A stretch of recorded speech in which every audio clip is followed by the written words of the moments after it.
Alright guys, this is the video for 3.1, the lesson I taught yesterday in class. So it's about the behavior of the polynomial functions.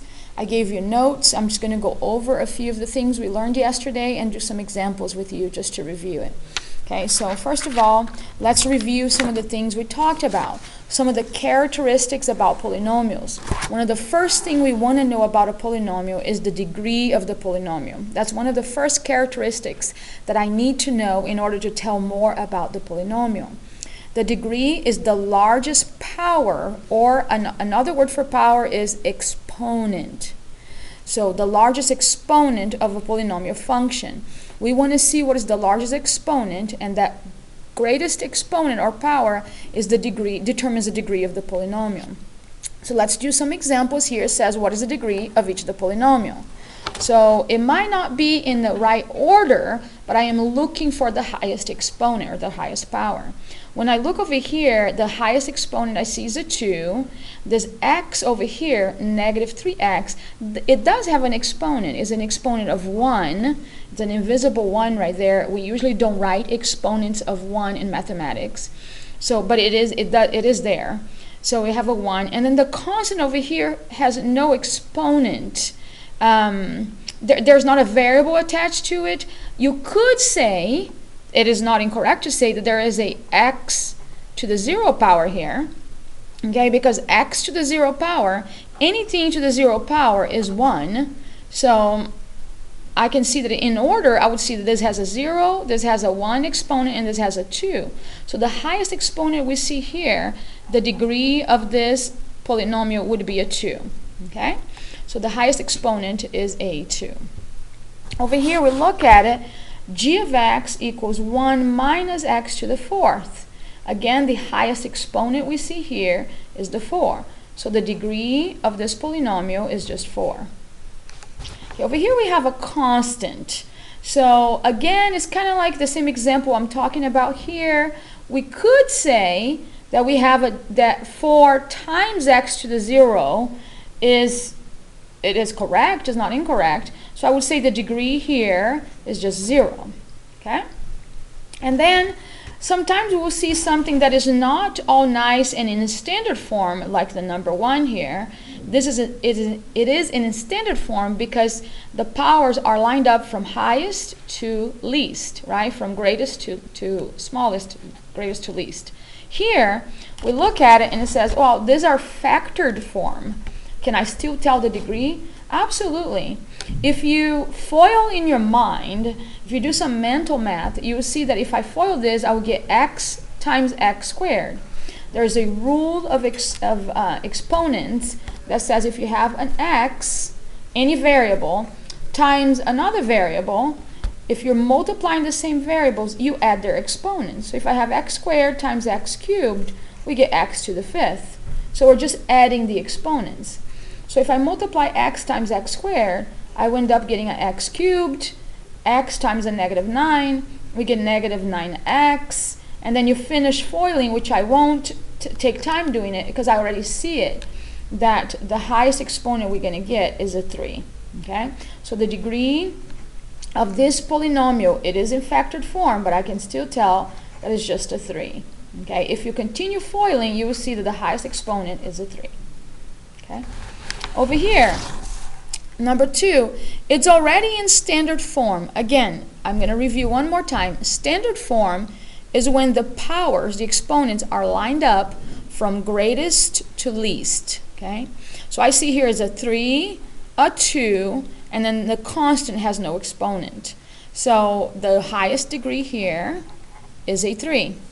And I want to show you one more time when it's not in standard form.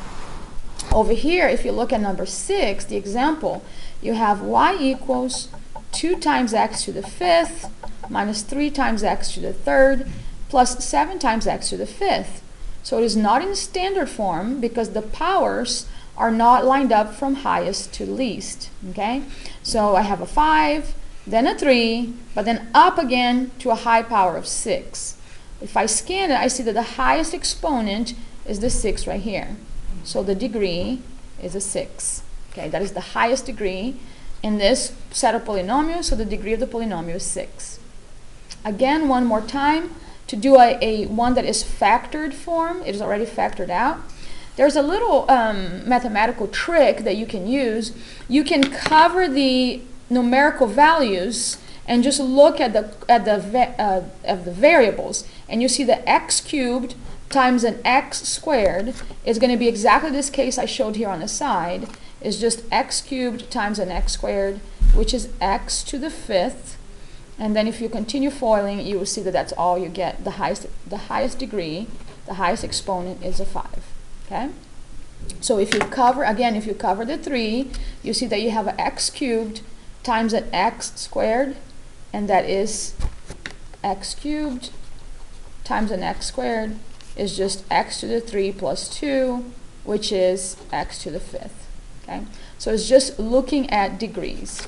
This whole set over here of problems is just looking at the highest power or highest exponent that a degree polynomial has. Okay? That was one of the things that we covered in class, degree. Then after degree, we start talking about leading coefficient, which is the second most important thing we need to know besides degree.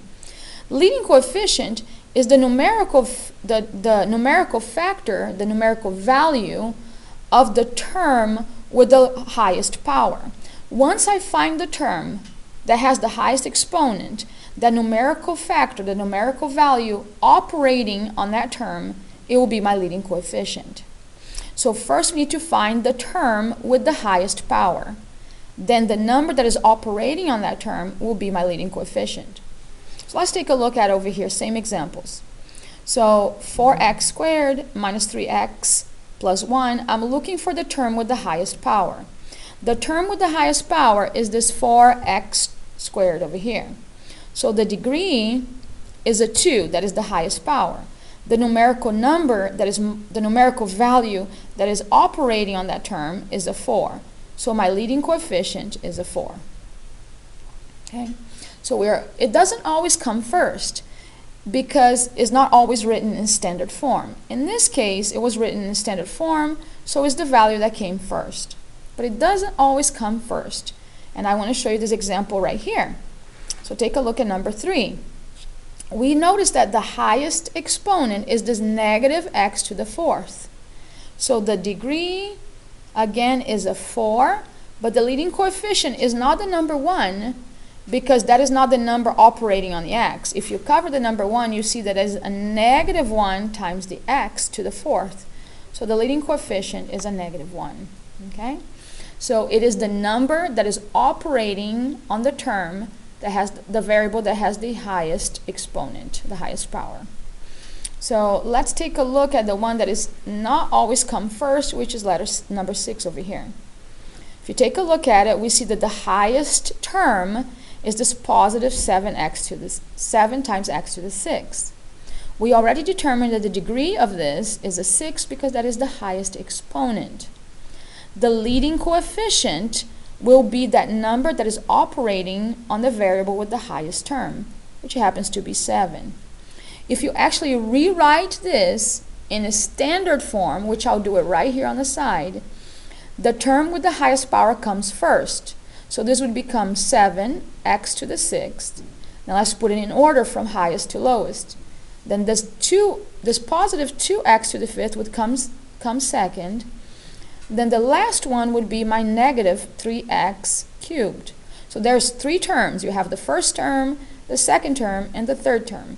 It is in standard form because it's from highest to lowest, and that became my leading coefficient, the leading term with the leading coefficient, because it is in standard form. So you have to be able to recognize when it's not in standard form and when it is in standard form. You can write it both ways. So that is the leading coefficient. Let's do one where it is not in standard form or is not, it's factored out. So this is the last 2 problems right here, 7. We know that we need to multiply x times x squared. So I would multiply x times x squared. We would get x cubed.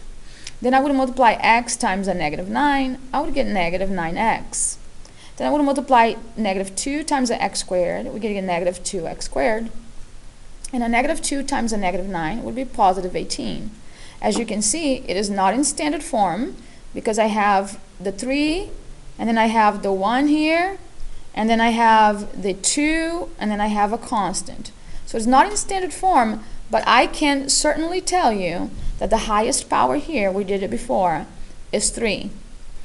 And because this term over here is my highest degree, the leading coefficient is a 1, because that is the number that is operating on the x cubed. Okay? So you have to FOIL to see what is the leading coefficient. Usually you can tell right away, and you don't have to finish FOILing all the way. Okay? So now we know two things. We know the degree, and we know the leading coefficient. Now let's move on to the little flashcard we did in class to organize so we can know the end behavior of things. Okay, so we talked about even functions and odd functions. So take a look at this little flashcard. We talked about even degrees and odd degrees, if the leading coefficient is positive and if the leading coefficient is negative. We even use Desmos, at least in one of the periods we used Desmos to look at what these functions look like. And we discovered that they all have similar behavior. If it is an even degree polynomial, but it has a positive leading coefficient, it will open up in a similar way as a parabola, because it is an even power and it has a positive leading coefficient. It may look something like this. Okay, it behaves similarly to a parabola. It opens up. Okay. If it is an odd degree, but it has a positive leading coefficient, so it's an odd behavior. I like to say opposite directions, but is in a positive, is a leading coefficient is positive, so it's increasing. So it's going to start low and it's going to end high. Okay, because it's an odd degree, but it's a positive leading coefficient. So both of these functions are increasing. They're going from negative infinity to positive infinity. This one is going to positive infinity on the left and on the right. Over here, if I have an even function, but it has a negative leading coefficient, I think immediately of a negative parabola, okay? A negative leading coefficient parabola. So the even function is going to behave in the same way. They kind of bounce around, it has multiple turns, and it's going to behave this way. And it's going to be going to negative infinity in both directions, on the left and on the right. On the left and on the right. But if it is an odd function and it has a negative leading coefficient, it will be decreasing. Okay, I think of it as a negative slope. It is decreasing. So I'm going to start high in positive infinity, but we're going to bounce around and we're going to end up in low negative infinity with negative infinity, negative y values. Okay. So that's kind of like the shape of things you need to be looking at it so we can start telling the end behavior. So let's put all this together in one example here. It says describe the end behavior. So we're interested in this kind of like what direction is this polynomial heading to, and to the left and to the right of each of the polynomial. And then we need to justify our reasoning. So if I take a look at this example over here, first of all, I need to know the degree, because the degree tells me if it is even or odd function. And then I need to know the leading coefficient to see if it's positive or negative. That's what's going to tell me the end behavior. So first, let's determine the degree of the function, then the leading coefficient, and then we'll be able to tell the end behavior of the function. Okay, the degree is the highest exponent. Let's scan the function. There's my highest exponent. This term right here is the term that I'm interested in, the positive 5x to the 4th. So the degree is 4, so we have an even function. The leading coefficient is the numerical value operating on this variable with the highest power. That's 5. So we have a positive leading coefficient. Think of a positive parabola. Positive even, think of a positive parabola. So it's going to open up. So the end behavior on the left is going to go to positive infinity. And on the right is going to go to also positive infinity, because I'm thinking in my mind of a parabola. Okay, a positive open up parabola, because it's a positive and is even. So if you need to be looking at your little flashcard to see what it looks like, please do so. But hopefully you stop thinking so much about looking at the flashcard and start using previous knowledge. I would strongly recommend that you just type this up on Desmos. Use Desmos just so you can see it. It's so good to visualize what this function actually looks like. And it's really good for you to see it. And then the more you see this on Desmos, the more you not need the flashcard at all. Okay? Let's do another example. I wrote a few examples here based on the examples that you have from your homework itself.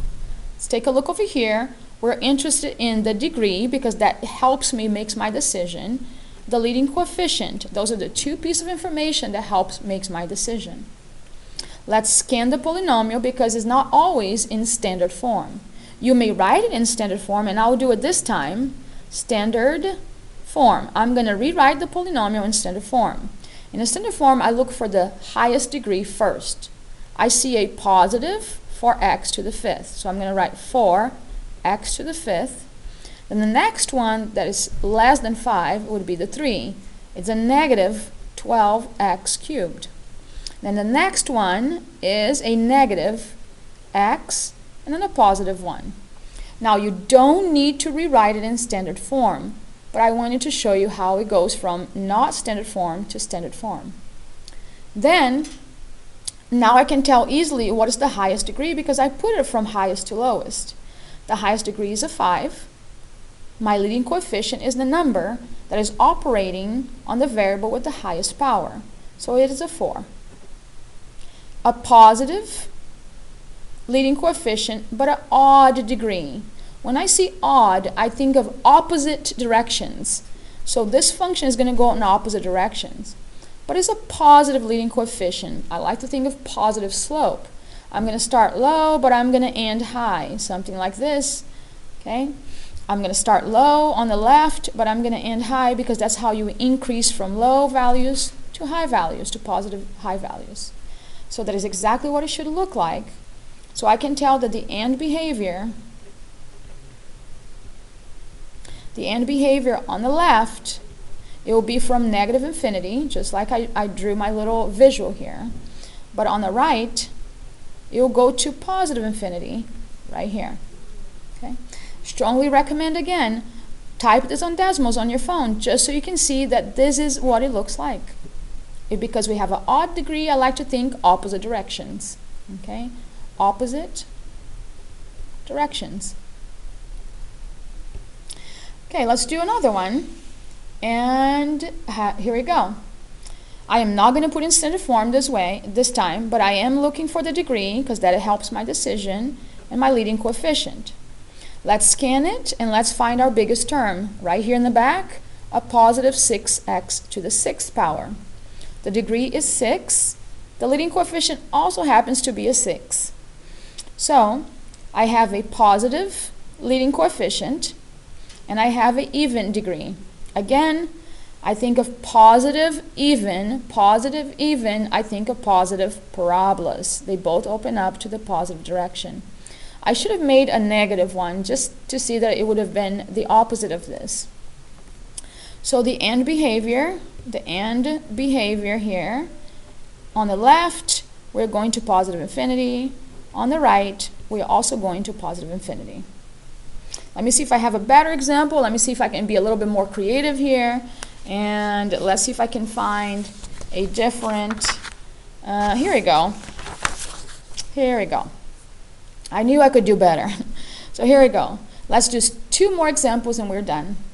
The degree, you can pause it and try to find your answers, and then we'll compare our work.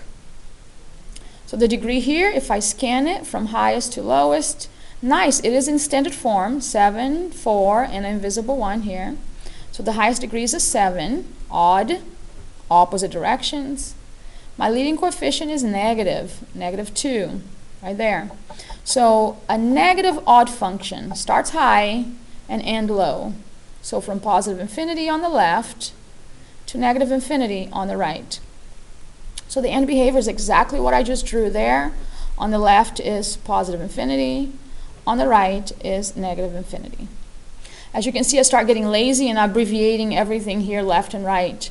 I understand if you do the same, so you don't have to be writing left and right every single time. But these are so important to build up for what we're going to learn in the next section. One more example that is not so nice and foiled together. This one is factored form.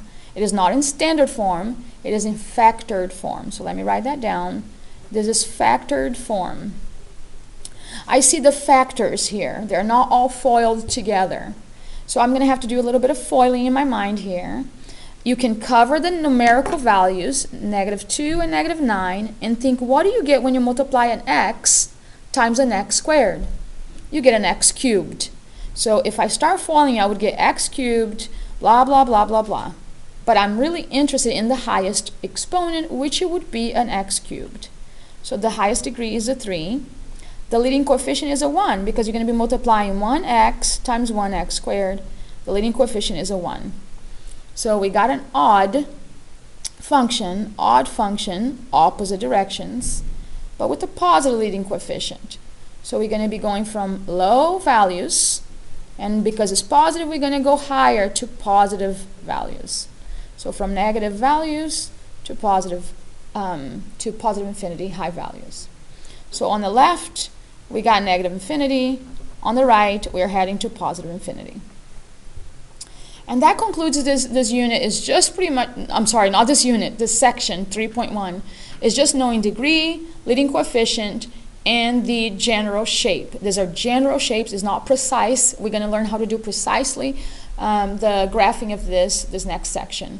So type it on Desmos, see what it looks like so you can see it on your own by yourself, okay? Good luck on this homework, and that's it.